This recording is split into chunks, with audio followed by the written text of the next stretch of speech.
राज्यसभेच्या निवडणुकीच्या संदर्भामध्ये उद्या महाविकास आघाडीच्या आमदारांची बैठक आहे। ठाकरेंच्या शिवसेनेकडून आदित्य ठाकरे हे राज्यसभा शिवसेनेला मिळावी म्हणून आग्रही आहेत, तर राज्यसभेच्या निवडणुकीसाठी शरद पवार यांच्या नावाची चर्चा।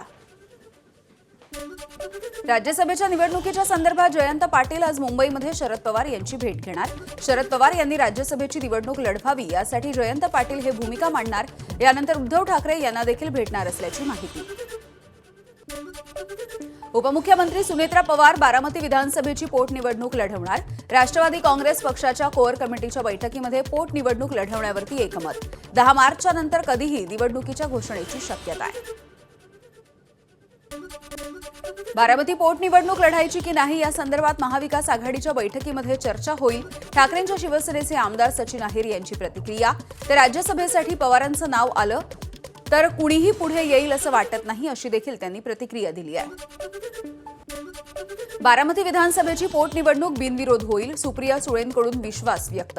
सुनेत्रा पवार यांच्या पोटनिवडणूक लढण्याच्या विषयावरती सुप्रिया सुळेंची प्रतिक्रिया।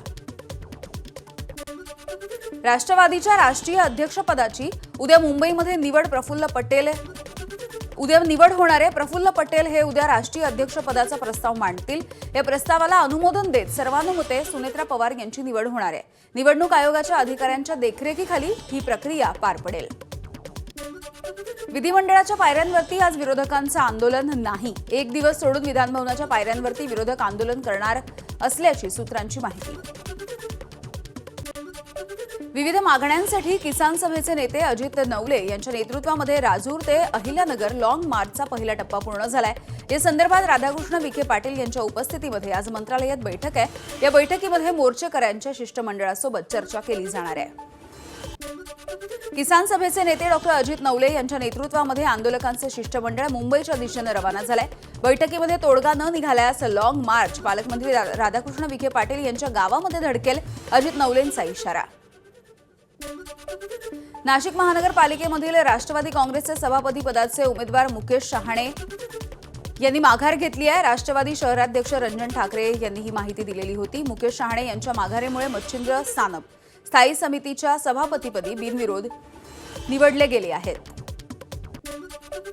धनगर विद्यार्थ्यांसाठीच्या इंग्रजी शाळांमधील लुटीचं प्रकरण समोर आलेलं होतं। राजे होळकर योजनेच्या अधिकाऱ्यांना मुंबईमध्ये पोहोचण्याच्या सूचना। 4 राज्यामधील अधिकारी आणि कारकून यांना मुंबईमध्ये बोलावण्यात आलंय। 25 पेक्षा अधिक शाळांनी योजना ही कागदोपत्री असल्याचं दाखवून लाखो रुपयांचं अनुदान लाटलेलं होतं। कोणतंही वसतिगृह सुरू करण्याचे आदेश दिलेले नाहीत, मंत्री अतुल सावे यांची प्रतिक्रिया। गैरव्यवहार करणाऱ्या शाळांवरती कारवाई सुरू असल्याची अतुल सावेंची माहिती। तर कोणत्याही शाळांना पुन्हा एकदा परवानगी देणार नसल्याचं देखील सावेंनी स्पष्ट केलं।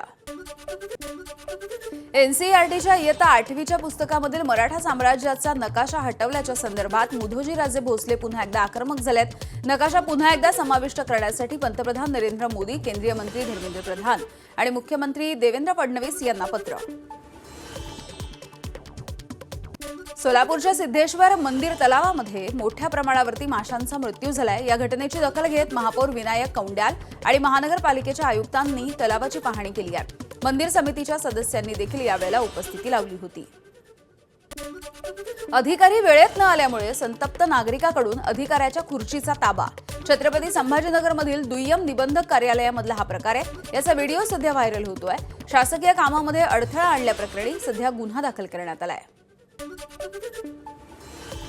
हिंगोलीमध्ये शरद पवार यांच्या राष्ट्रवादीला मोठा धक्का।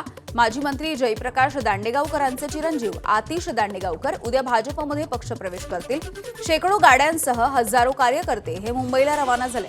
40 वर्षांपासून दांडेगावकर कुटुंब हे शरद पवार यांच्या सोबत होतं। रायगडमध्ये शेतकरी कामगार पक्षाला मोठा धक्का। गेली अनेक वर्ष शेकाप सोबत एकनिष्ठ असलेल्या अग्राव इथल्या शेकडो ग्रामस्थांचा अखेर शेकापची साथ सोडून भाजपमध्ये पक्षप्रवेश। धाराशिव जिल्हा परिषदेच्या अपक्ष सदस्या अर्चना जाधव यांच्या कुणबी प्रमाणपत्रावरती आक्षेप। पराभूत भाजप उमेदवार प्रियंका आष्टेंची आक्षेप घेत जिल्हाधिकाऱ्यांकडे तक्रार। अर्चना जाधव यांचं सदस्यत्व रद्द करण्याची आष्टेंची जिल्हाधिकाऱ्यांकडे मागणी। अर्चना युवराज जाधव हे एक मूळचे कर्नाटकमधले रहिवासी असून मोरखंडीचे असून त्यांनी काल झालेल्या परवा झालेल्या निवडणुकीमध्ये जिल्हा परिषदेच्या तरुरी जिल्हा परिषद गटातून ओबीसी कुणबी मराठा म्हणून बोगस प्रमाणपत्र काढून निवडणूक लढविली आणि पूर्ण बोगस करून निवडणूक लढविलेली आहे. असल्यामुळे आम्ही त्याच्यावर आता प्रमाणपत्र रद्द होणारच आहे, परंतु त्याच्यावर फौजदारी गुन्हा दाखल करायचा. ठाकरेंच्या शिवसेनेचे खासदार अनिल देसाईंचे निकटवर्तीय दिनेश बोभाटे यांना दिलासा. त्यांच्या विरोधामधील कथित भ्रष्टाचाराचा गुन्हा 2 वर्षांच्या तपासानंतर बंद. बोभाटे आणि त्यांच्या पत्नीच्या विरोधात आरोप सिद्ध न झाल्यामुळे सीबीआयने क्लोजर रिपोर्ट दाखल केलाय. एबीपी माझा, उघडा डोळे बघा नीट.